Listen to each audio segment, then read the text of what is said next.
Welcome, guys, to a new episode of Questions on My Mind.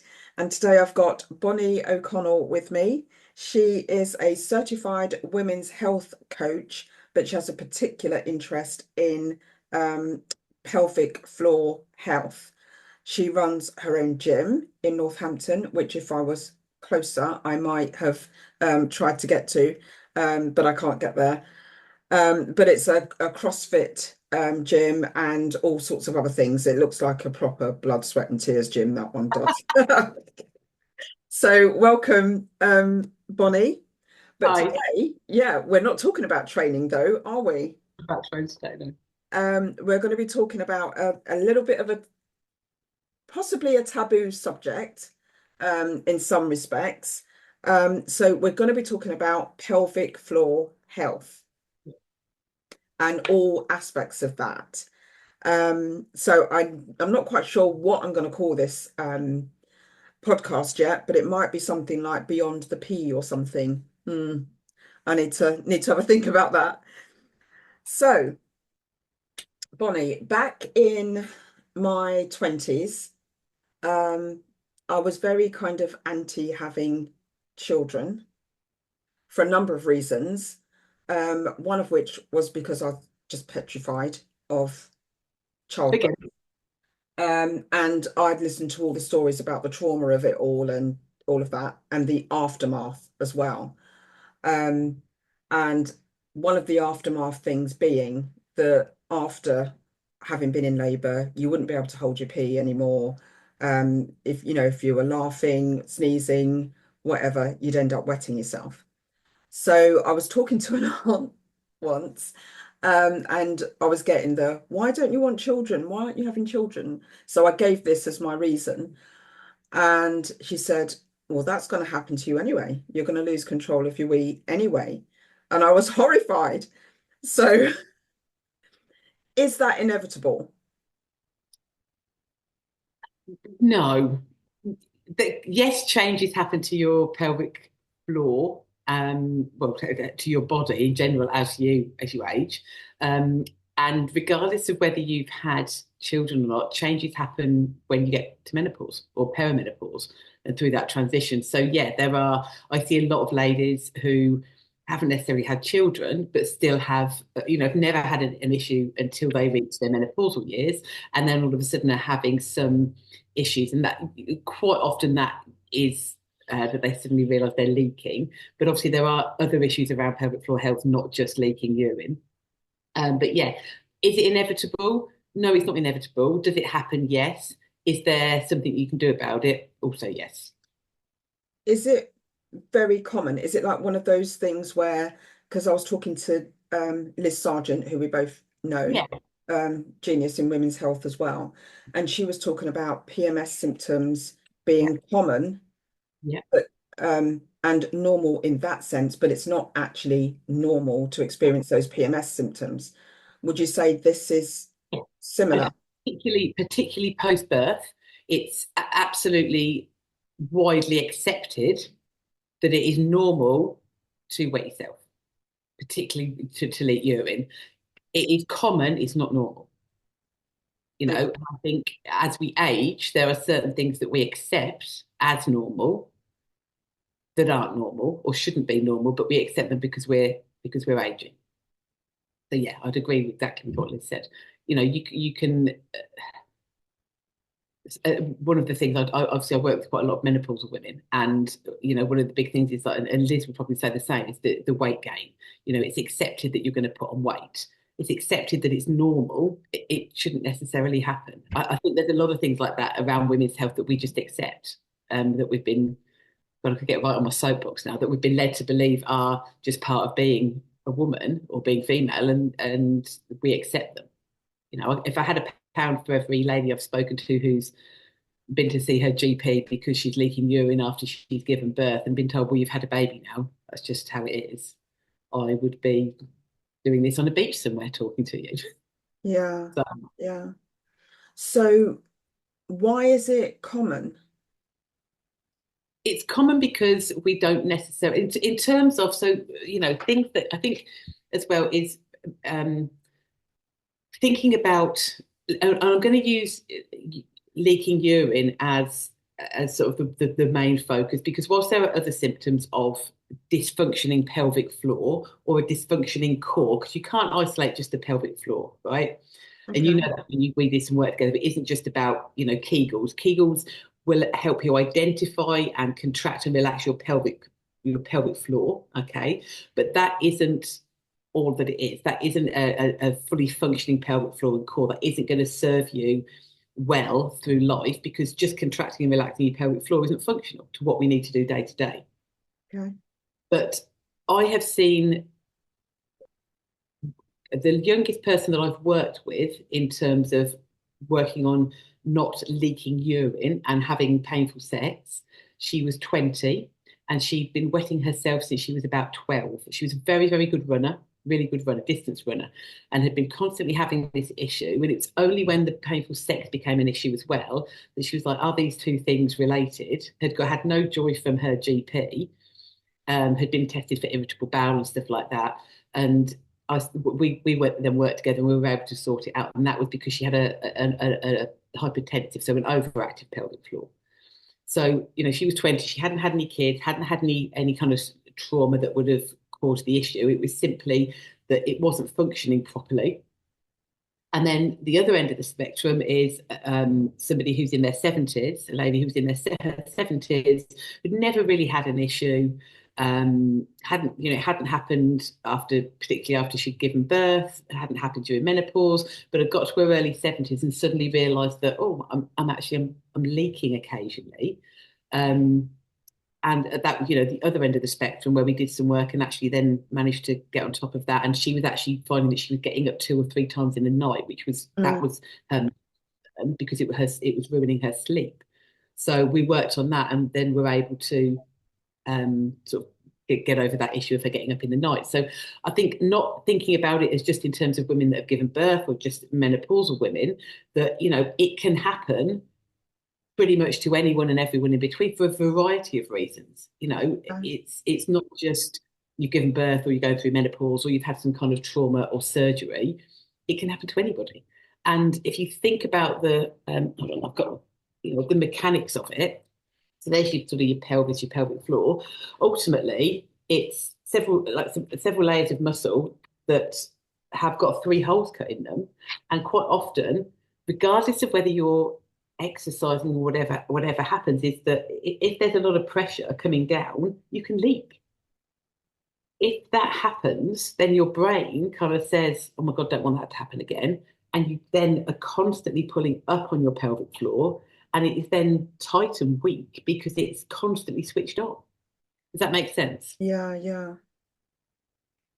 So I think it's looking at, it isn't just about leaking. It's about things like leaking, urinary incontinence, fecal incontinence. It's about prolapses. It's about back pain. I think it's something like my lovely friend Michelle, who's an amazing women's health physio I work with. She would probably tell me the exact numbers, but it's something along the lines of 98% of women with sort of low level undiagnosed back pain have pelvic floor dysfunction. So it's back pain, it's painful sex, it's constipation, it's trouble going for a wee, not going for a wee, Mm. a lot of different things. So what sorts of things weaken the pelvic floor that would cause this over time? So say if you did nothing and just live life, what would So contribute to you be starting to have these issues? lots of different things, if you've given birth, obviously, even if you've had a cesarean delivery, the weight of baby on the pelvic floor can change how it's functioning. And then it's not usually whilst you're, but afterwards, you don't do some bit of self-care and sort of just get, for some women there isn't an issue. And I just want to say that not all women are going to give birth, or all women are going to go through menopause, or, I don't know, be runners or do really intense exercise or jump on a trampoline and have issues. Not all women. For some women, I've met ladies who have had, 3 or 4 pregnancies and have no issues at all. But for some people, that certainly through pregnancy, the stress on the pelvic floor, and then depending on what type of delivery you have, what type of birth that you have, can cause issues. The biggest thing that I see is where the pelvic floor has become tight and weak. And what happens then is, for example, regardless of whether you've given birth or not, you sneeze one day, you leak a bit of urine. Just as I said before, your brain is constantly going, I don't want to do that again. I don't want to be wet myself. That can't happen. That can't happen. So your pelvic floor is you're constantly switching it on subconsciously. And you and I have had this conversation before, we've talked. So you imagine if my bicep is constantly switched on, to contract, I've got to relax it a little bit to contract. So for the majority of people, they will see a little bit of a urine leak, okay? Or you might find that you're not necessarily having issues in terms of like pooing yourself, but some women will find they've got almost like they're farting a lot. They can't control that, or they will have like a mark in their pants where they haven't been able to control the bowel. Gotten the name of the sphincter that went out of my brain there. You might find you're constipated. You might find that you can't go to the toilet because it's constantly switched on. You might find that you're having painful sex because it's constantly switched on. So it could be a lot of different things, but it is usually the biggest thing that I see is that it is weak but tight. That's, I would say, the most common thing, and that can happen for loads of different reasons. It could be that you spend all day sat at a desk. So whilst you start off really nicely sat up like this, by the end of the day you're kind of slumped. So you've constantly got it on a bit of a stretch. It could be that your glutes are weak, because if the glutes are weak, that plays massively into what's going on with the pelvic floor. It might be that you've got really tight adductors. That might be having an impact on pelvic floor. It could be that your breathing isn't quite right. For a lot of people, their breathing isn't quite as it should be. So as you breathe in, pelvic floor and diaphragm should move down, and everything around the middle of the body should expand. And as we breathe out, everything should contract, and pelvic floor and diaphragm should move up. So diaphragm and pelvic floor move together like this. If you spend a lot of your time sat at a desk and we're hunched over, diaphragm gets a bit restricted and stuck. So if the diaphragm's not moving, starting to sit up.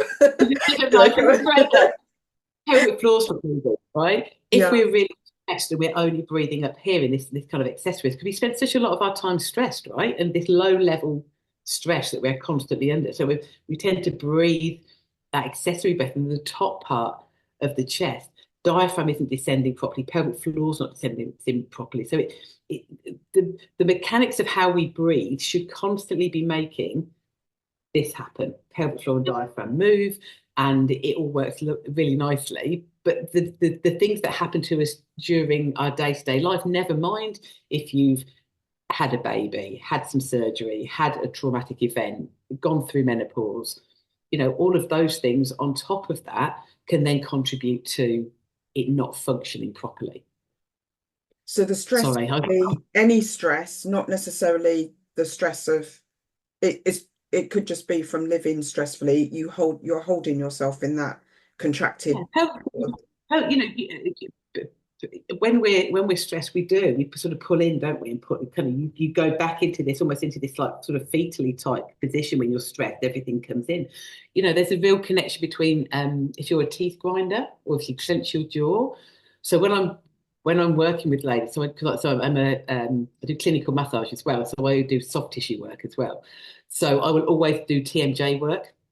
Now, the temporomandibular joint, because that is directly linked to pelvic floor. In terms of your clenching here, chances are you're pulling up here. Wow. If you're tight in the traps, chances are you're pulling up on pelvic floor. If your body is tight, the muscles are tight and the tissues are tight because you're stressed or for whatever reason, chances are you're pulling up on pelvic floor. So yeah, there's a lot. There's a lot of things that can contribute to you sneezing and weeing yourself. It can be things. There's also sort of stress incontinence, urge incontinence. There's a lot of different things that can contribute to not just leaking urine, but the other things as well. And I think, unfortunately, we concentrate on. We were just talking about this, weren't we? About the adverts on the TV, the tenor lady, and all that kind of thing. We focus on the leaking the urine because that's the most sort of, it's become almost socially acceptable to talk about, and we've even made that normal. So instead of there being adverts on the TV teaching women how to maybe to breathe properly and relax and contract their pelvic floor, we're selling tenor lady. That's now, I don't know how many millions of pounds a year are spent on tenor lady. Yeah. Sorry, I got right on my soapbox then, didn't I? Yeah. Good. I want to hear everything that you've got on this. But when you were talking about the woman in her 20s, Yeah. is there a link between intense exercise and a weakened pelvic floor, particularly running?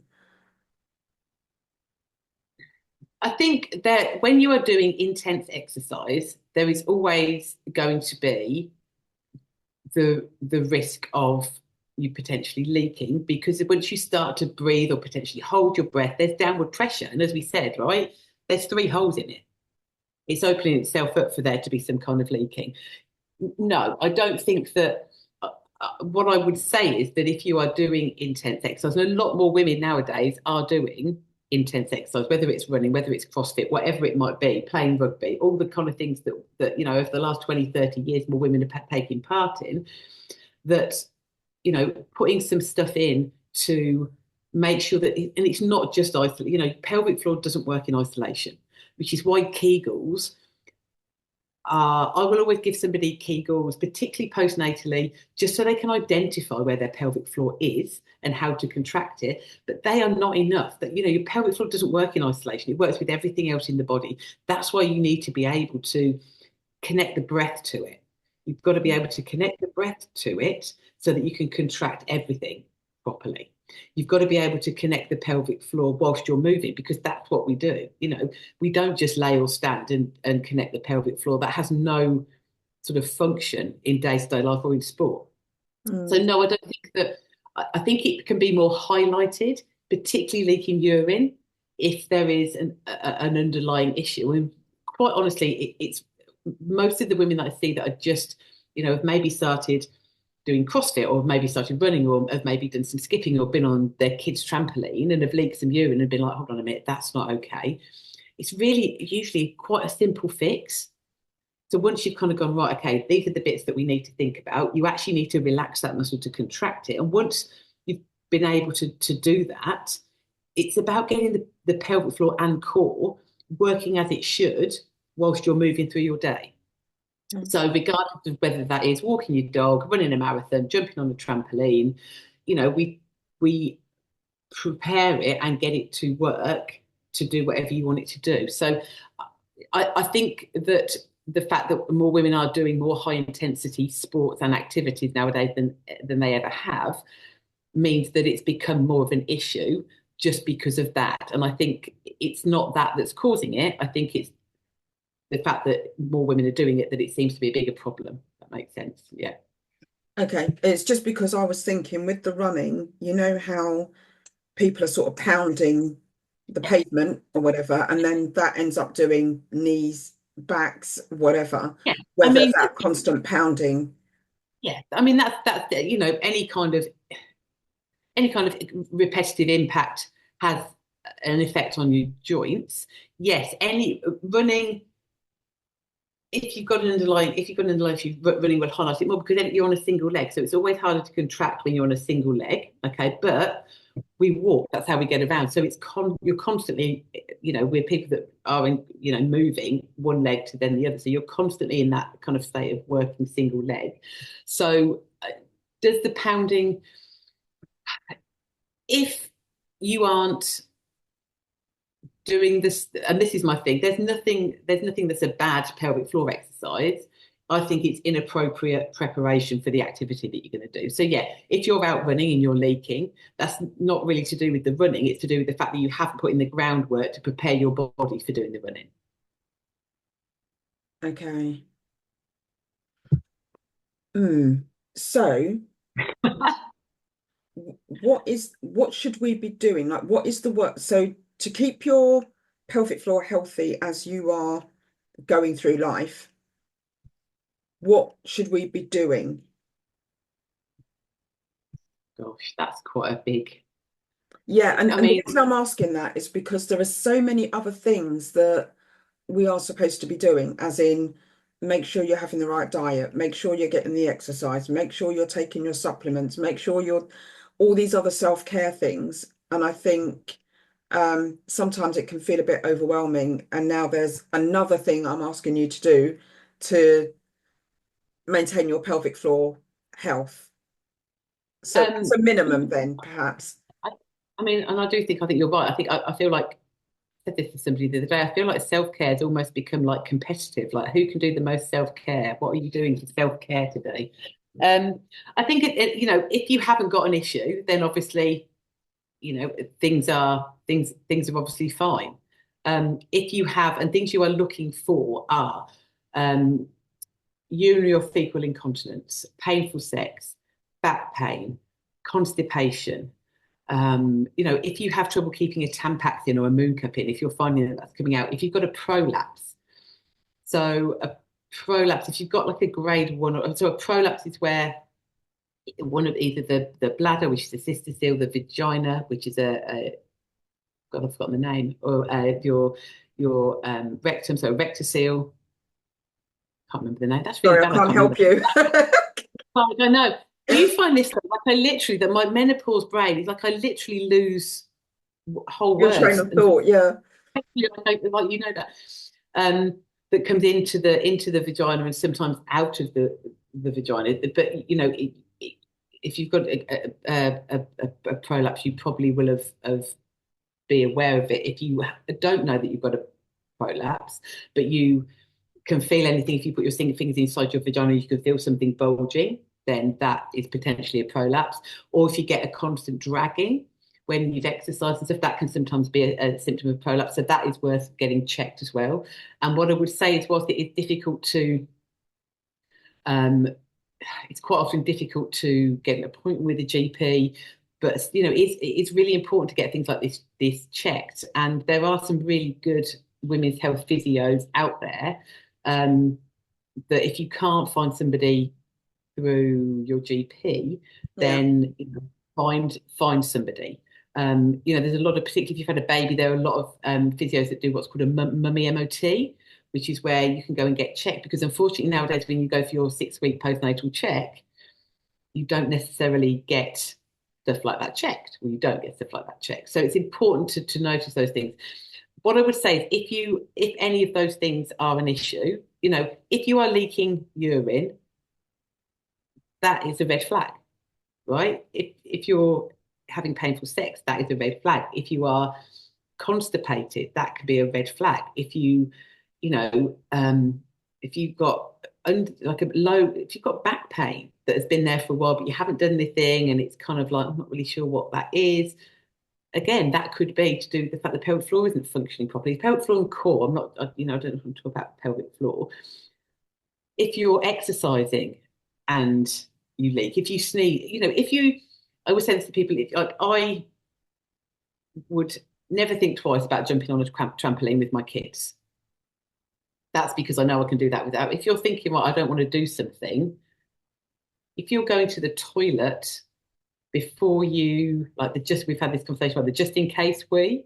You're going for a just in case wee because you are wondering where the next toilet's going to be, and that makes you fearful that you might wet yourself, then you need to do something about it. So I think there's lots of things there that would make me go, actually, I need to address this. This is not, it might be common, but it's not okay. I think the most simple thing that you can do for yourself is learn to identify firstly where your pelvic floor is and how to contract, but more importantly, how to relax it. Because most people will happily contract it, but when asked to relax it or that kind of down training, we don't want to go there. You don't want to relax your pelvic floor because you might wee yourself, you might fart. It doesn't feel you want to relax it. Okay. So learning to how to, I call it down training, but learning how to down train, how to relax the pelvic floor and connect that with the breath will be, if you did nothing else other than learn how to breathe in and relax it and breathe out and contract it, that would serve you really, really well. Yeah. Sorry, you were talking about core. Yeah. So should we be doing something different to be working on our core as well? Sorry? So when I talk about core. So I'm not talking about what I'm talking about now. I'm not talking at it from a fitness perspective. Oh, right. I was thinking about core stability and all I'm that. talking when I'm yeah. So I mean and sometimes. So I once watched a very graphic video of somebody with a prolapse doing sit-ups. Okay, so you had the video. She had no clothes on, and it was on a training course. And she was doing sit-ups like crunches with no kind of connection to the breath or thinking, and you could see the prolapse coming out of her vagina as she sat up, right? Because she was creating intra-abdominal pressure and kind of pushing the prolapse out every time she sat up. You then saw the same lady after being taught how to exhale, contract the pelvic floor and sit up, and being able to manage that so that it wasn't going out. So this is it's I think sometimes there isn't anything. I would say there's never any bad pelvic floor exercises. There's an appropriate way to do stuff to make it safer and more effective. And I'm not talking about stuff now to you in a fitness environment. I'm talking to you as in every woman should be able, regardless of whether they're interested in doing exercise or they've got no interest in doing anything other than walking to their car and back every day to get to work, they should be able to maintain a fully functioning pelvic floor. You don't need to do loads of exercise to do that. You need to learn how to breathe properly with the connection. So it's like connecting the breath to the Kegel and then integrating it into some movement. And it's, I mean, it's simple. It's not rocket science. Okay. Yeah. So every single person, every single woman, female that has female anatomy, should be able to do basic pelvic floor and core exercises to maintain a healthy functioning pelvic floor. You know, if you've had other stuff go on, that means that you have, if you've got a grade 4 prolapse, and that's where a prolapse you can see it outside of the vagina. Will the type of stuff that I teach fix that? It's not going to fix it entirely, but it will help you manage it. All of the things that I teach are about helping you manage anything that's going on. I think we get very focused, and we were saying so we get very focused on it being just about leaking urine, but there's a lot of other things that can be a result of a dysfunctional pelvic floor and core. Okay. I feel like I'm giving you more questions than answers. No, so sorry, just coming back to the prolapse thing then. Is a prolapse curable without surgery? Yeah. I guess that's depending on what grade it is.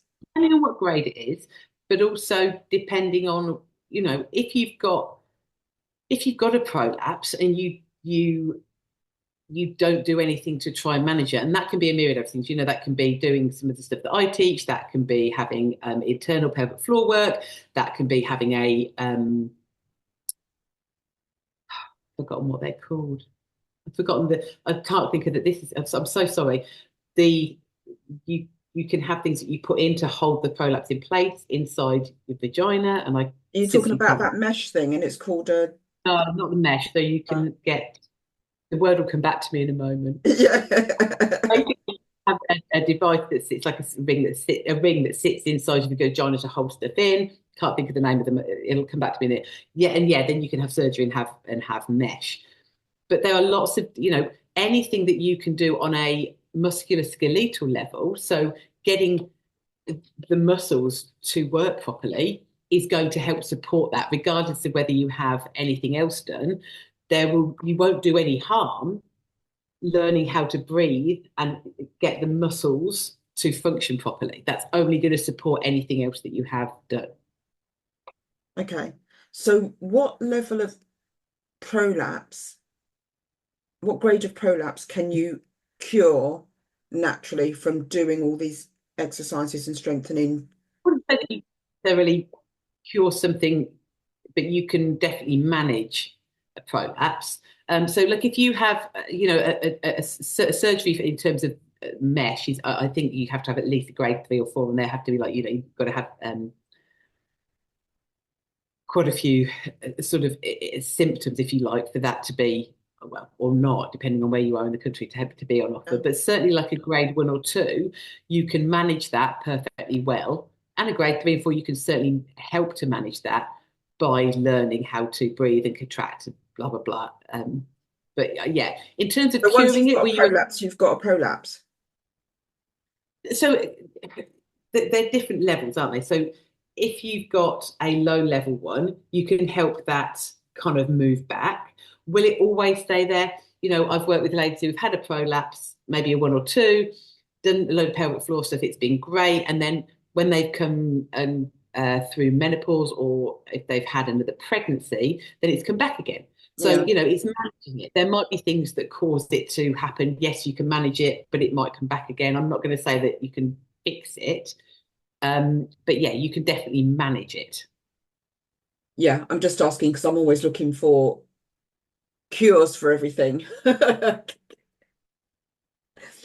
Okay, so we can strengthen and regain control. Sorry, I'm looking at the questions that I put on my phone. We can strengthen and regain control of those pelvic floor muscles. And I guess that plays into, is there a point of no return? So if you just don't do anything, presumably it gets to a stage where you're not going to be able to reverse. You can always, you can, and I think this is a bit of a thing that really irritates me at the minute, is that you can't, get to a certain age and you can't build muscle. Ultimately, pelvic floor and core are made up of a lot of muscles. You can always improve the tone of your muscles. Always improve the tone of your muscles.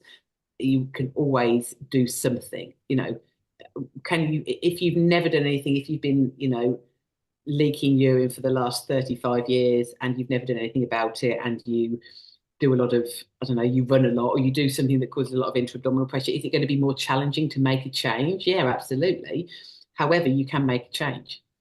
I really, really believe that regardless of what is going on, learning about your body and how it functions, and learning how to breathe in a way that facilitates better pelvic floor core function is never going to do you any harm. You're not going to do any harm learning techniques that help with that, or addressing issues that you've got.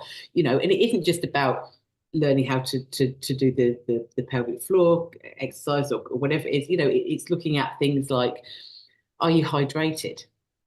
If particularly with the urine, if you're and constipation, if you're not hydrated, your urine is stronger, your bladder gets more irritated. If you're not hydrated, it's harder to go for a poo.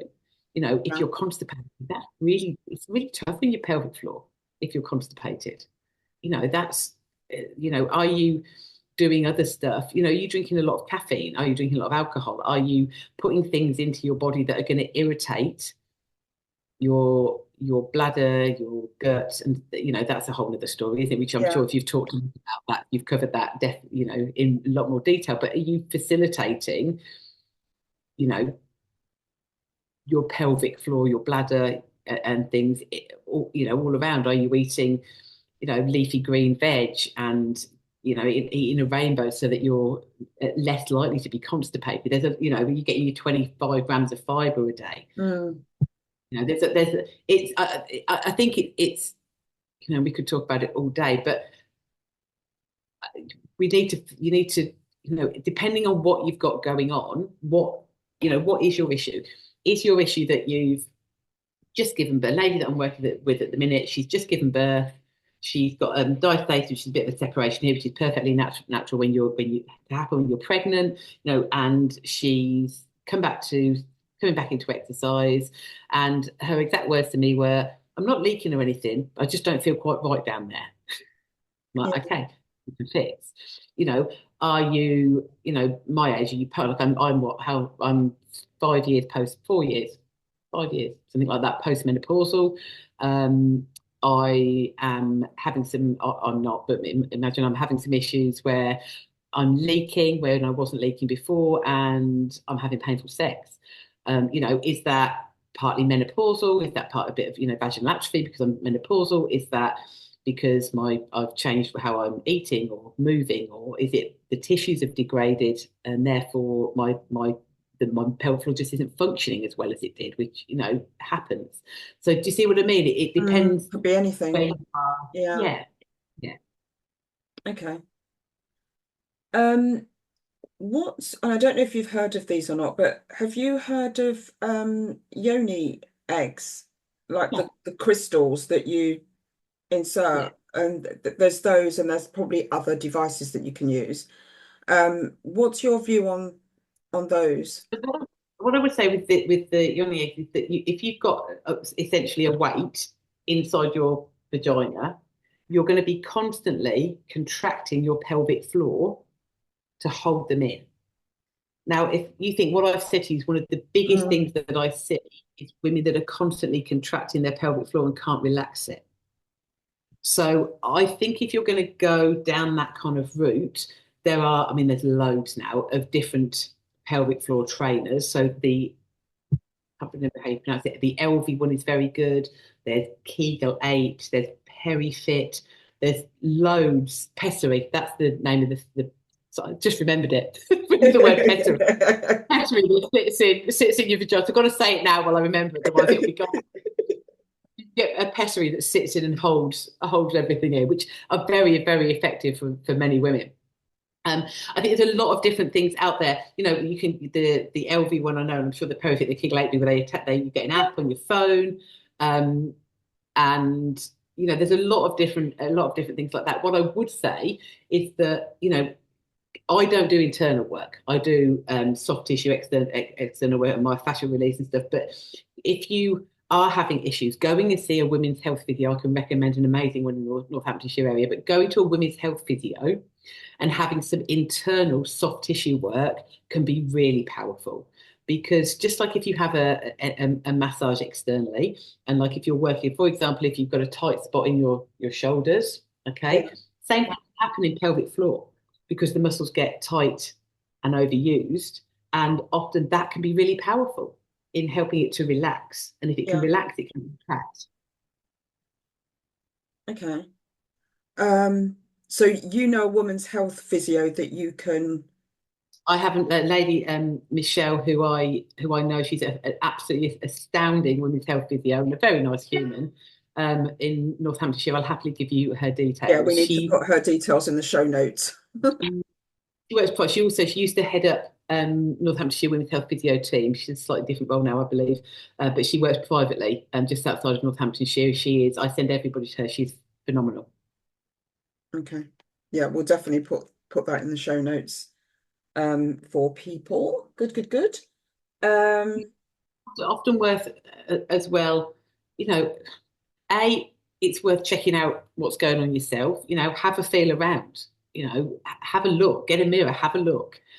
Have a feel around. What does it feel like? If you're still having periods, like if you're not menopausal or postmenopausal, if having a feel and getting to know what it feels like inside, during different times of the month, getting to know that certainly that month, that week before you're going to bleed, the changes in the hormones then are similar to the changes in hormones that you go through when you're menopausal. So you might find, and I find this with a lot of the girls in the gym, that week before your period, you are then probably feeling a little bit more unstable around the whole pelvic area, but also probably more likely to leak if you leak.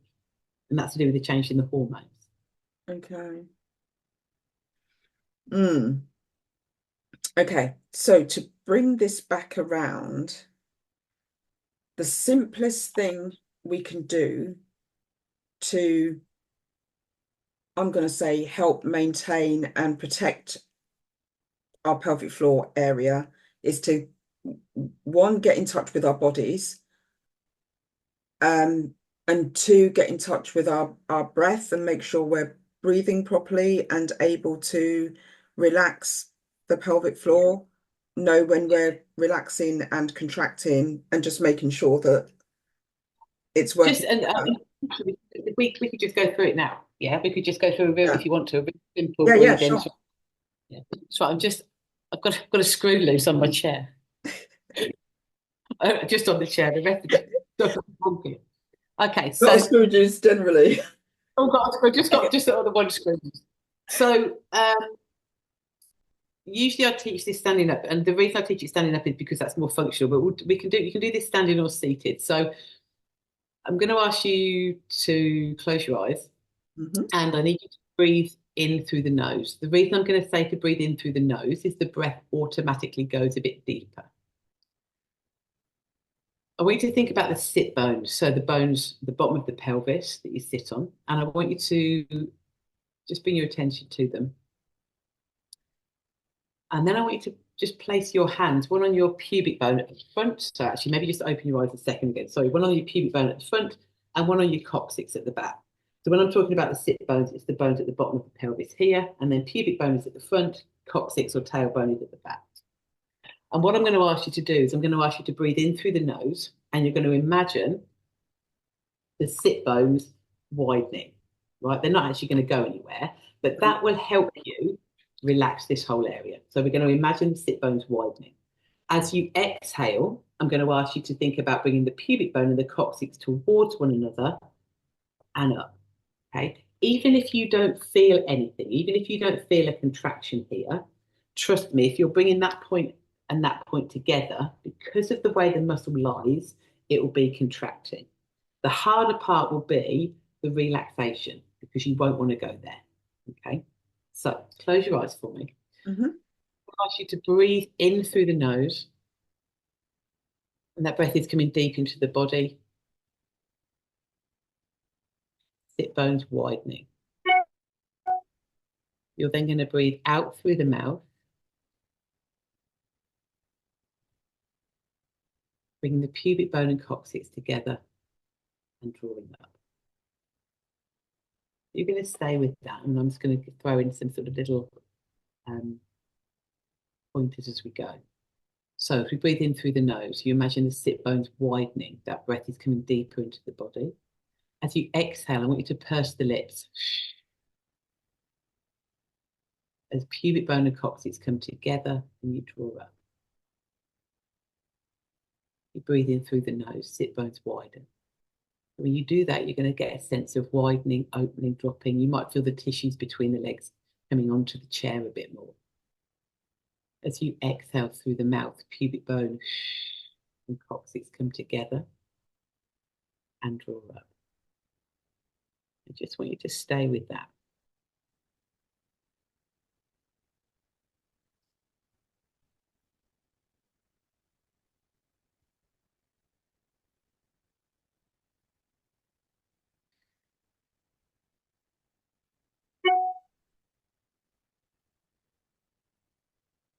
As you breathe in, sit bones widen.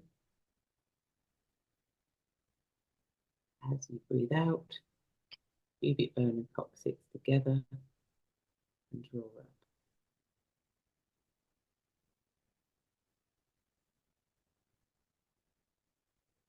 Do that one more time for me. Breathe in through the nose, sit bones widen. As you exhale, pubic bone and coccyx come together and draw up. And relax when you're ready. How'd that feel? So, yeah, no, that's good. That's good. I did notice the difference between the exhale and the inhale. Just a quick And it can be question. hard, right? It can be I could sometimes spend 2 or 3 sessions with somebody just trying to get the connection with the breath. It's I think it's it's always harder than you think it's going to be. Okay, so there's a yoga teacher I know who has now gone into doing a lot of breath work. And she always talks about we should only breathe in and out through our nose, not, we shouldn't really be mouth breathing. So, So yeah, there's loads of different things. The reason I'm getting you to breathe in through the nose is because the breath will automatically go deeper into the body. Okay. When yeah, we breathe in through the mouth, we tend to breathe up here. So if you sit here and go, do that yeah, now, yeah, breathe in, you breathe out the breath, right? yeah, So the nose automatically takes it deeper. The reason I'm asking you to breathe out through the mouth, 2 reasons. One, I'm going to do this, and all of your sphincter muscles are connected, right? So when I do this, it actually makes the connection easier. yeah, The other reason I do that a lot, and I've taught Pilates for like 25, 30 years, is that I tend to breathe like that when I'm teaching Pilates, when I'm doing Pilates, but also a lot of people struggle to breathe confidently unless you are doing daily practice or regular practice of nasal breathing. A lot of people will struggle to breathe in and out through the nose. mm, So just try that now in terms of the connection. If you breathe in through the nose, sit bones widen, out through the nose, pubic bone and coccyx. It happens.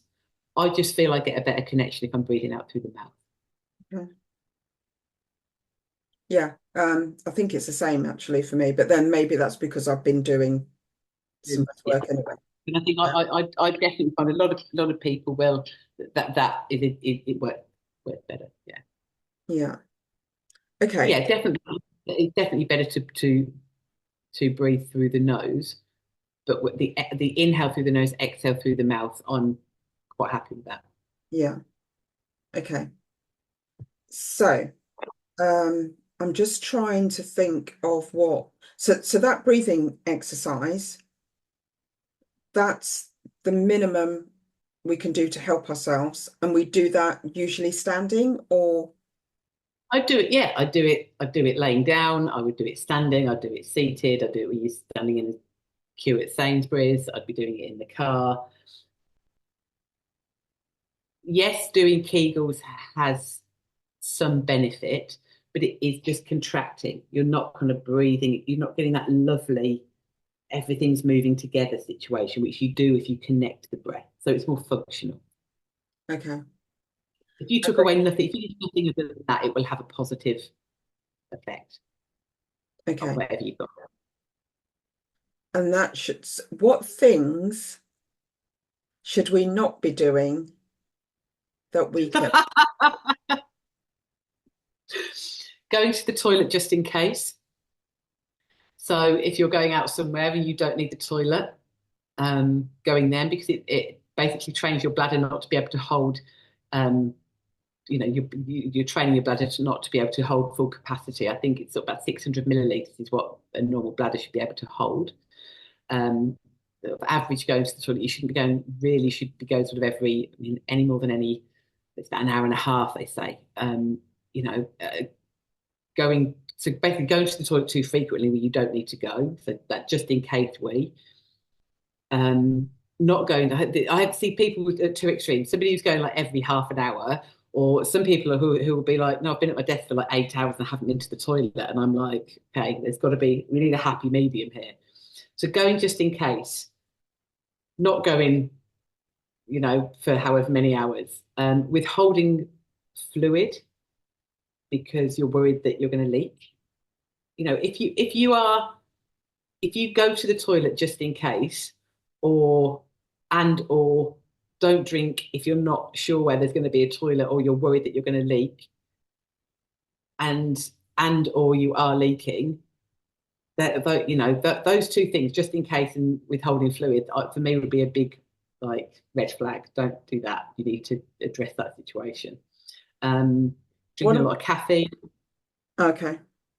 What um, about, because I think a lot of us women do this, public loos, Hovering, don't sit terrible. on them. terrible. Hovering. Hovering. Like if you're in and I do that, if there's a toilet that I just like, I'm not putting my Yeah. bottom on. Every now and then, absolutely fine. But as a regular thing, no, because you're not relaxed. You think when you sit on the toilet, you relax. So I would say if you're with the relaxation part of that, with the breathing, if you are genuinely concerned that you are going to wet yourself, if you relax, do it sitting on the toilet, right? A, it won't matter if you do leak a bit, and B, because of the position you're in, it already wants to relax. So that's a good place to do that. So yeah, hovering as a regular thing is a no. No for me. Yeah, I'm a hoverer outside Oh that. yeah. I'm not. Yeah, no, I don't do public loos. And that's the other problem. I do hold because I don't want to use the loos outside. Yeah. And then you end up not drinking enough because you don't want to have to then, yeah. I can totally see how it happens. I can totally see how it happens. Yeah. I can totally. I think that it's yeah. I think that it's I think the other thing is, I see it's always people like teachers, nurses, people like that who are like their days are full on, but they won't have been to the toilet at all day. And I'm like, yeah, it's things like that that are not ideal. And if we've got desk jobs, Yeah. which a lot of us do have, then that's going to contribute because we're sitting all day. But And so they're that's in a relaxed position because you're seated. yes, but often you're in a poor position, so you're not going to sit up nicely like this all the time, are you? So that it's just kind of working. So you end up like in this kind of position. So also, if you have a desk job, often the glutes are weak, so they get length, and that can have an impact on it. If you're seated a lot of the time, so what often happens is what fall off the chair now because you've got a screw loose. Rather than sitting up, you start off the day like this, but by the end of the day you're like this. So if my diaphragm's compressed, Yeah, yeah, I tend to move here. So the pelvic floor's just stationary, there's nothing going on. It's like that because diaphragm's not moving. yeah. Okay. So I think the thing is, it's like anything else. There can be so many things to think about, but the basics are learn how to connect and to relax it with the breath. Simple, right? We did that just then. It takes a while to get that as a like to be fairly simple. Like you need to practice that, but you can practice that anyway. You can practice that sat at your desk. You can practice that sat in the car. While you're waiting for the kids somewhere or whatever it is, because nobody can tell that you're doing it. yeah, Um, think about the things that you can make a change with. If you are constantly going just in case to the toilet, and I'm talking this is definitely around leaking. If you're going just in case, you are training your bladder not to be able to hold full capacity of urine. Okay, if you can stop doing that, particularly if you're driving somewhere where you know there is a toilet, or you're going somewhere where you know there is a toilet. If 95% of the places that you are going, there'll be a toilet, or worst case scenario, you're out on a walk and there'll be a bush. So, I mean, maybe not if you won't hover on a public toilet, maybe a bush isn't going to be for you, but you know what I mean. I could feel the horror from you. Really on a bush. I think the biggest thing is not accepting things that we see as normal. They're not normal. They're common. They're not normal. Buying tenner ladies, there should not be adverts on the TV for tenner lady, sexy tenner lady pants. The woman on the advert is about 35 years old, right? That should not be happening. That should not be happening at all. Like there is no, like I always joke with like my friends or clients, like what they say about tenner ladies, and I'm like, not on my watch, yeah, not on my watch. yeah. I accept that for some people there will always be some issue, but you can always do something to help it a little bit. You might not fix your problem entirely, but you can always do something to help it a little bit. Okay. And when you're talking, so I know you weren't talking about core in terms of fitness and training, but surely working on your core, your glutes and core stability would go some way to also helping. And again, like I said, like the video or the woman doing the sit-ups, the like ab curls, Yeah. without connecting the breath properly, you could literally see the prolapse popping out the end of her vagina as she did each one. So there will be some things that you do that if you haven't got the groundwork in place, they're going to exacerbate symptoms. For example, got something going on with pelvic floor and core, and you've then started running and you find you're leaking. Okay, well, let's take a step back. Let's dial that down a little bit, the intensity of that down a bit. Let's put a bit of effort into getting pelvic floor and core working properly. Then you can go and run and not leak. Okay. So things like Pilates, yoga, are Yeah, they? as long as you breathe, as long as you're not holding your breath. Yeah, absolutely. Yeah, anything like that will help. Anything. I think that one of the biggest things is getting in touch with your body, and that doesn't have to be about exercise at all. You know, a lot of the women that I work with are not interested in coming to the gym or doing anything other than, like I said, walking the dog. You know, but it's getting in touch with your body, knowing how your body functions.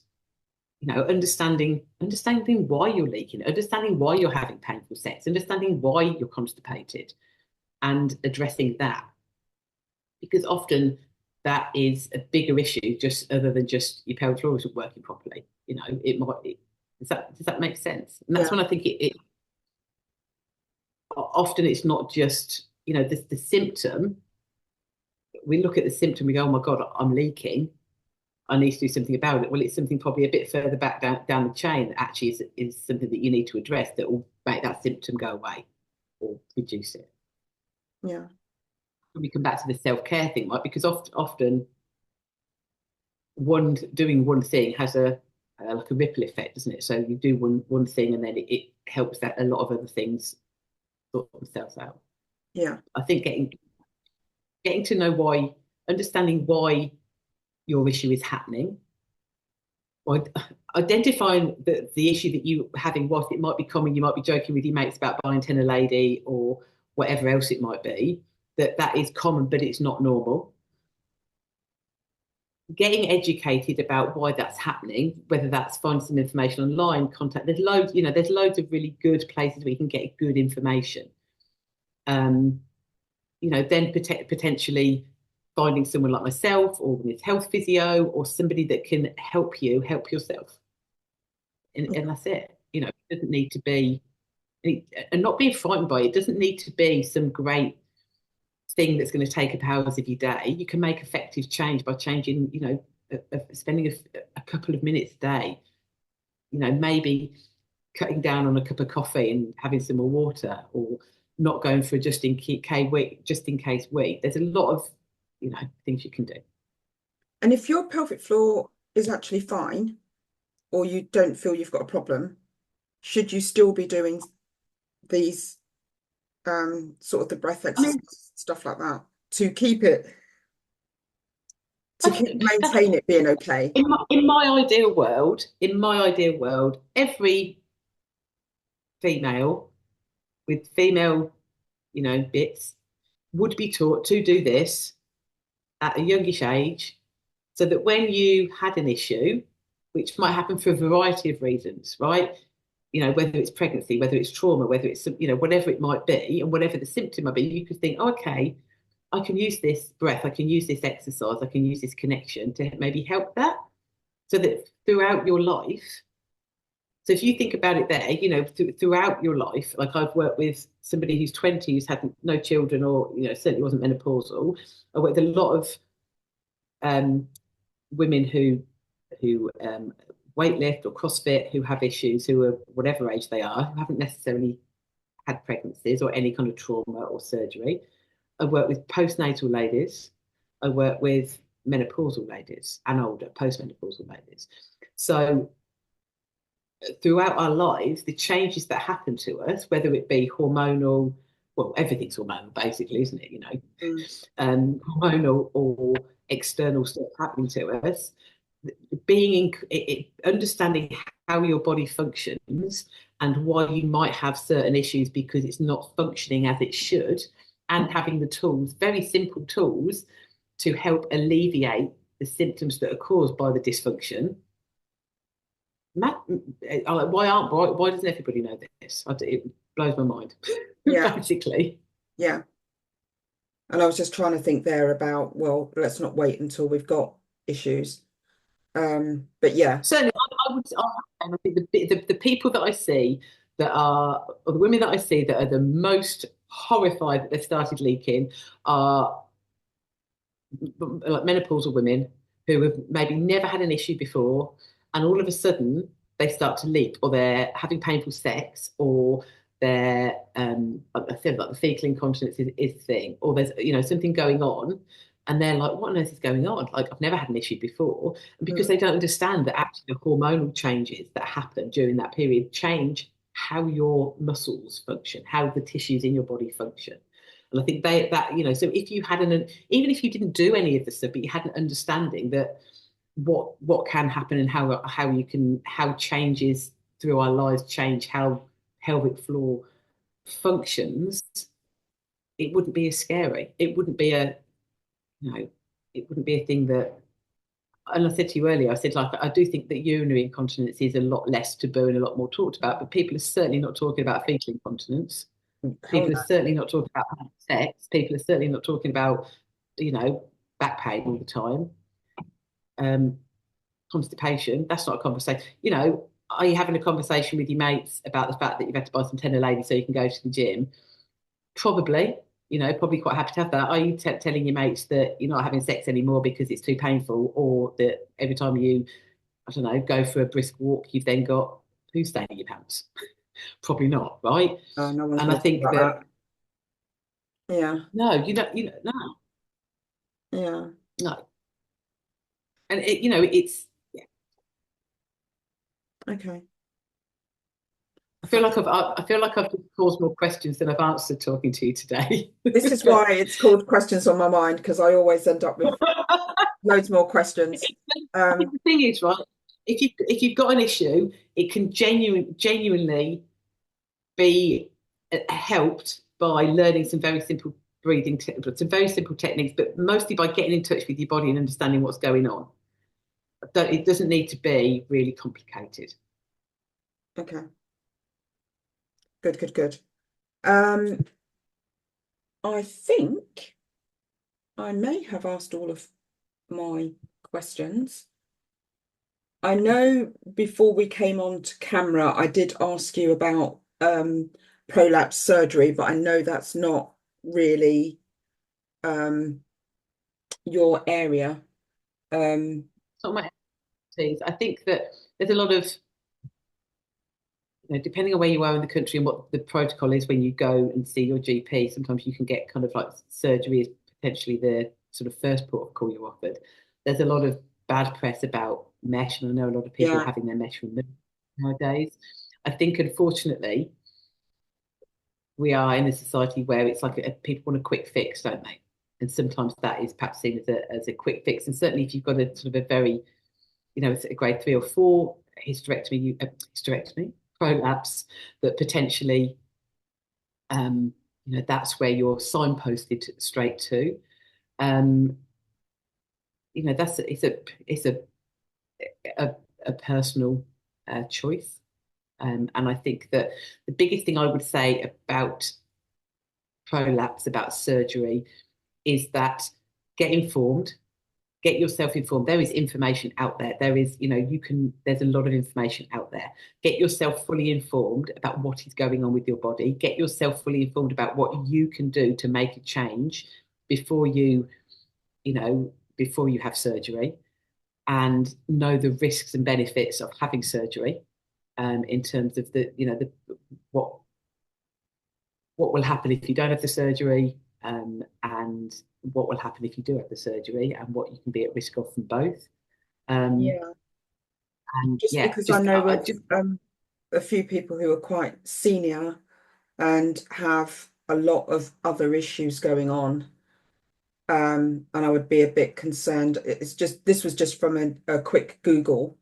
Um, it was saying a lot of things about, for some reason, the mesh potentially causing autoimmune conditions, and if you're already in a place where you've already got autoimmune conditions, or it just other issues that it might cause. And I'm sure I saw some sort of documentary or news article where they were talking about this, and I'd never heard about this surgery before, but it was all about women where it had gone, not necessarily gone wrong, but it started to cause other issues and side effects and things. That I thought I would ask about that. Yeah, there can be, what I would say is that there can be, just trying to think how to word it, because this isn't my area of expertise. So I'm just, I suppose, speaking from information that I know, rather than, is that the can cause other issues. There are complications that can happen, or things that can happen. It can wear away at tissue and then kind of like erode, and then kind of the word I want, sort of poke through the vaginal skin. It can sometimes cause infection. It can sometimes contract, or cause everything to contract and be tighter. There's a lot of, but there's risks with anything that we do. So I think it's got to be, I think anything that you go into, like any kind of surgery you go into, I had a knee replacement a little while ago. I went into that knowing that was my better option, because I'd researched, I knew what the pros were, I knew what the cons were, I knew what potentially could happen. And you make a choice based on what's best for you, don't you? Yeah. But I would say, with anything like that, whatever it is, whether it's having, having surgery, having a pessary, whatever it is, get yourself fully informed and get to know your body, so you know what feels right for you.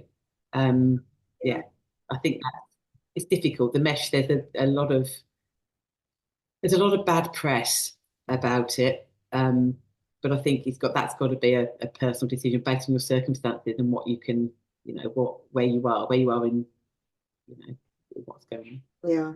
Yeah. Great. Good. Thank you so much for that session. Any fun? I know we've covered, as I always do, loads of Everything.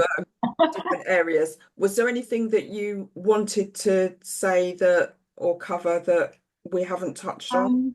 No, just that I think, I know from women that I work with and from stuff that I'm involved in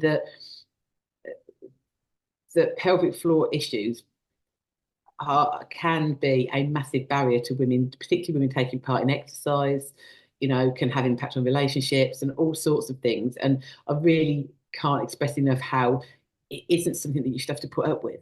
It isn't. If you go to your GP or you go somewhere and you are fobbed off with, well, that's just how it is now, that's bullshit. It isn't just how it is now. Find somebody that will listen to you. Find somebody that, is willing to talk to you and help. And, there are people out there. If you go to your GP and you talk to somebody and they just fob you off, go ask to see somebody else.